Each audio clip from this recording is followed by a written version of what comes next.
কোনো এক বৃষ্টিমুখর দিনে মধ্যাহ্ন ভোজনে যদি গরম গরম খিচুড়ি আর তার সাথে ঘরোয়াভাবে তৈরি চিকেন কষা থাকে, তাহলে মধ্যাহ্ন ভোজন পুরো জমে যাবে।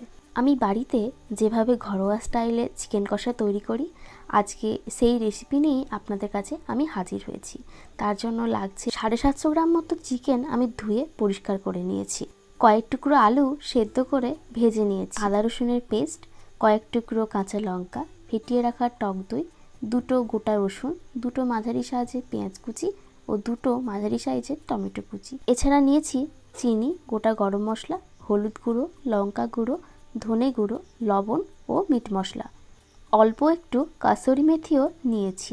ধুয়ে রাখা চিকেনের মধ্যে হলুদ গুঁড়ো, লবণ, লঙ্কার গুঁড়ো ও পরিমাণ মতো সর্ষের তেল দিয়ে ভালো করে মাখিয়ে নিয়ে 1 ঘন্টার জন্য চিকেনটি ম্যারিনেট করে রাখবো। 1 ঘন্টা পর কড়াই গরম হলে তাতে সর্ষের তেল দিয়ে ওই যে ম্যারিনেট করে রাখা চিকেনগুলো দিয়ে ভালো করে ভেজে মাংসগুলো তুলে নিতে হবে। ওই তেলের মধ্যে একে একে চিনি, গোটা গরম মশলা, দুটো চেরা কাঁচা লঙ্কা ও পেঁয়াজ কুচি দিয়ে তার মধ্যে দিয়ে দিতে হবে অল্প একটু নুন, যাতে পেঁয়াজটি নরম হয়ে যায়। দেখুন, পেঁয়াজ কিন্তু নরম হয়ে গেছে।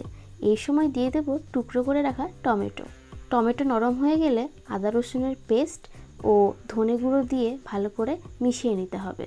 এই সময়ে এতে গোটা রসুন দুটি অ্যাড করে দিয়েছি। মশলা কষানো হয়ে গেলে এবং মশলা থেকে তেল ছেড়ে আসলে তাতে টক দই ও কাসুরি মেথি অ্যাড করে দিতে হবে। এই পর্যায়ে ভেজে রাখা চিকেনের টুকরোগুলো মশলার মধ্যে দিয়ে ভালো করে মশলার সাথে কষিয়ে নিতে হবে। ভালো করে মাংসটি 10 মিনিট ধরে কষিয়ে নেব। সেদ্ধ করে ভেজে রাখা আলুগুলি এর মধ্যে দিয়ে দিয়েছি। আলু দিয়ে ভালো করে মিশিয়ে নিতে হবে। মাংসটি সেদ্ধ হওয়ার জন্য এতে অল্প একটু গরম জল আমি অ্যাড করে দিয়েছি। তারপর ভালো করে মিশিয়ে নিয়ে কিছুক্ষণ রেখে দেব। দেখুন, চিকেন থেকে কিন্তু অনেকটা জল বেরিয়েছে। এই সময় দিয়ে দেব অল্প একটু মিট মশলা। ব্যাস, আমাদের তৈরি বাঙালি স্টাইলে ঘরোয়াভাবে এই চিকেন কষা।